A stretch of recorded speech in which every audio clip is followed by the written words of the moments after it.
Hello everyone, this is Sheba Joy. Welcome to my channel Zion Shekinah Official. Zion is God's dwelling place.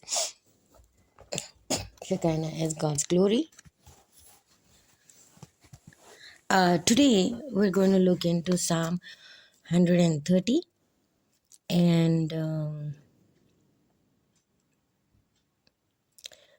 it has verses 8. I'm going to read it from NIV version. Out of the depths I cry to you, Lord. Lord, hear my voice. Let your ears be attentive to my cry for mercy. If you, Lord, kept a record of sins, Lord, who could stand? But with you there is forgiveness so that we can with reverence serve you. I wait for the Lord, my whole being waits, as in his word I put my hope. I wait for the Lord more than watchmen wait for the morning. More than watchmen wait for the morning.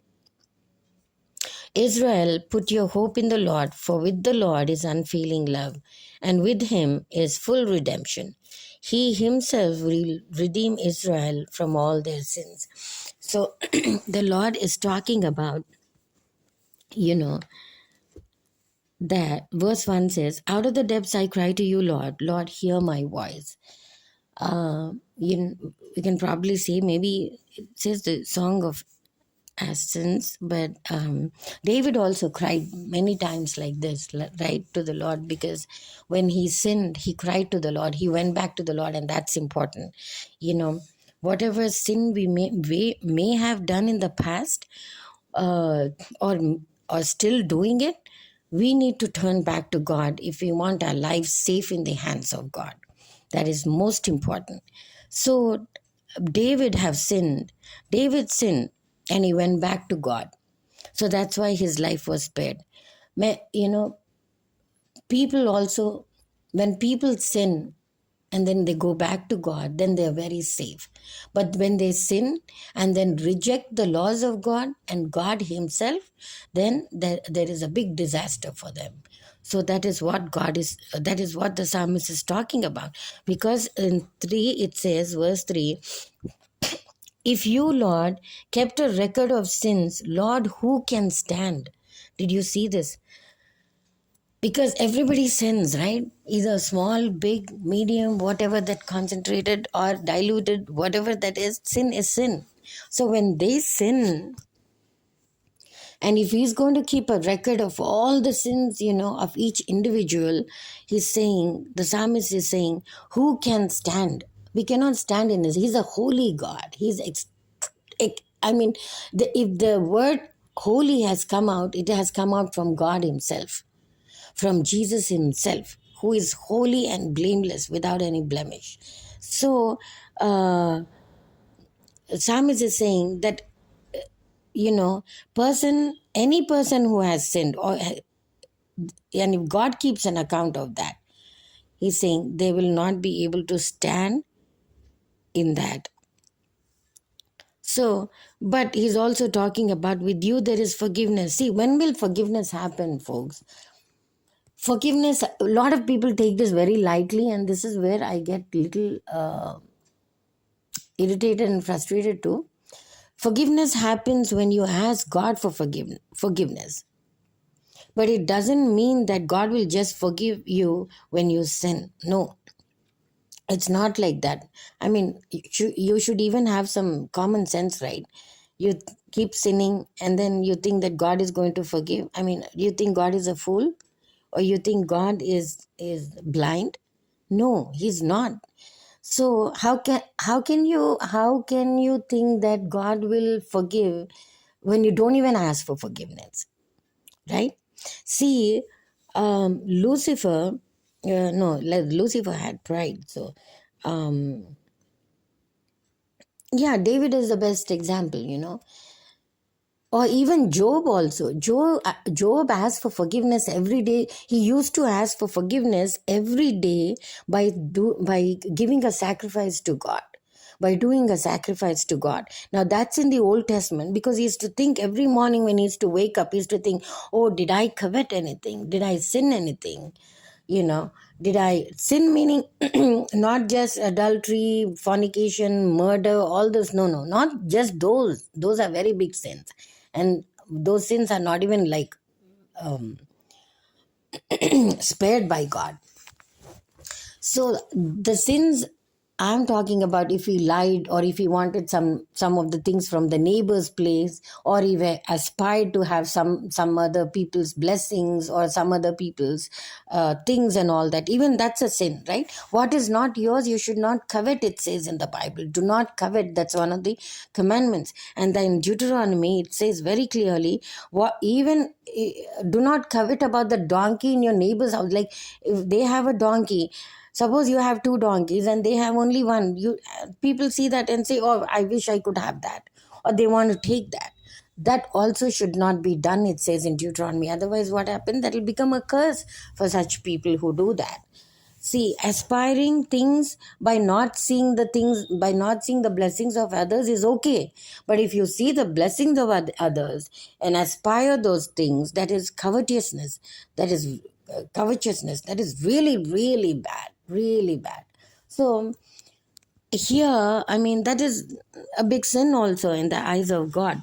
So here it's saying that you have, see, when a person sins, they have to ask for forgiveness. That's rule number one, for God to forgive and spare you from death and hell. Second rule, when you ask for forgiveness, and you must not go back to that sin. That is rule number two. If you ask for forgiveness and still go back to that sin and keep sinning and sinning and sinning, God will not forgive that. God will not. And rule number three, let me tell you very clearly, because people, I think, misunderstand a lot about this. Even if you ask, even if God has forgiven you, it's still that He puts something on you and forgives. Like, for example, what's his name? Paul. Paul killed so many people. He was a Roman soldier, and that was his duty, right? It's not even that he did it out of his heart. No. He was a Roman soldier. He was against Christians, so and his duty was to kill everyone who believed in Christian faith. So he was a Roman soldier. First of all, we have to understand his job prospects, and that is to he's a soldier. Anyone who doesn't obey the king or the law of that kingdom, he has to take care of it, either by putting them to death or giving them punishment. So he did that. But when he knew Christ, when he knew Jesus, what happened? Immediately he fell on his knees and he asked forgiveness. God forgave him and used him mightily. But did he not also suffer when he was being used? He did suffer, because God puts that in his path so that he should know what it is. But at the same time, he gives his grace and strength also to undergo all that. So that is very important that we, understand. Because people, what happens is they ask for forgiveness, they repent, they take baptism, and then suddenly problems come to them, and then they think, what is this? I came into the Lord, I left all my bad habits, I left all my sins and all that. But what is this? I'm getting these new things. At least when I was in sin, I did not face all these things. But what is this right now? I'm having all these problems in my life, troubles in my life, more than, when I sinned. What happened? This is what they think. The thing is, it is not because you're in the Lord, it is because you're having you have to break your flesh also, right? Because with the flesh you have sinned, so you have to break the flesh. To break the flesh, there is a what is that? There is a teaching in that. There is something that you need to do, which means if you have sinned in some area, God will also put you through a problem in that area. And then what happens? They have to withstand that, they have to forego that, they again have to become very strong in the Lord, and suddenly they will evolve like great people. you know like if we see great men and women of God like Pastor Benny Hinn, Pastor Joel Osteen, Pastor Bill Winston, Pastor Hagee, all these people, past Prophet TB Joshua, all those like Prophet Hubert Angel, all those people, they went through a lot of hardship. Because why? They did not, they committed some sins. And then when they came back to God, it was not normal for them. It was like more testing time for them. They had to undergo to an extent. But now, where are they? They are in the highest position, right? So that is what God is going to deal with, teach and all that stuff. So and that is what the word here is talking about in Psalm 130.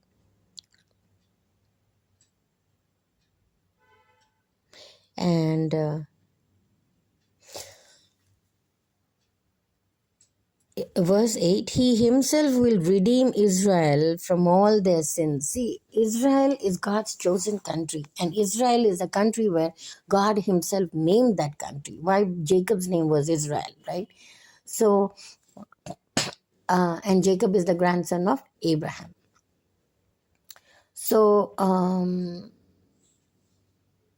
because God has redeemed, and God will redeem, because why? They still believe that Messiah has to come. They don't believe in Jesus. And now lot of change has happened. Maybe I don't know how many numbers, maybe I would say 2/3 have like they believe in Jesus. But again, the Orthodox Hebrews and Jews, they still don't they believe in Jesus, but they still think that Messiah has to come to redeem them. Even though Isaiah has written, Jeremiah have written, they all have written, the prophets, in the books of law and all that, but still they cling on to this one. They have this perspective, about Messiah coming in and delivering them and all that. But but so that's why God is saying that He will redeem Israel also, because they're caught up in this kind of sin. And I it's written in books and all that, where it says that the Asian Jews, and I've said that before also in one of my messages here, that the Asian Jews are the ones who actually have crucified Jesus. And who are these Asian Jews? They must have gone for trade into Israel, and then they must have lived there to a second generation. The second generation has become like as known as the Asian Jews. Like even if we go into US and become a citizen there, we're still not called. I mean, they're still not. Yeah, we're still not called Americans. We're called as Asian. Asian Americans or Indian Americans, like that. So then that name is attached to that. So, and it's a good thing, it's a good thing. Why? Because people would know from where they have come from: Asian Americans, African Americans, Hispanic Americans. So, in Israel also, there are many tribes or groups and all that which have migrated from the different parts, and these people are Asian Jews who have actually crucified Jesus. And I was thinking, where does the idol thing go from them?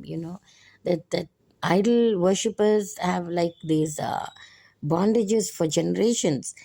And somehow, somewhere, it kicks in and all that stuff. But anyway, that's a big topic for another day. But Israel is going to be redeemed by God Himself because He loves it, and He is going to redeem them from all their sins, it says in the Bible.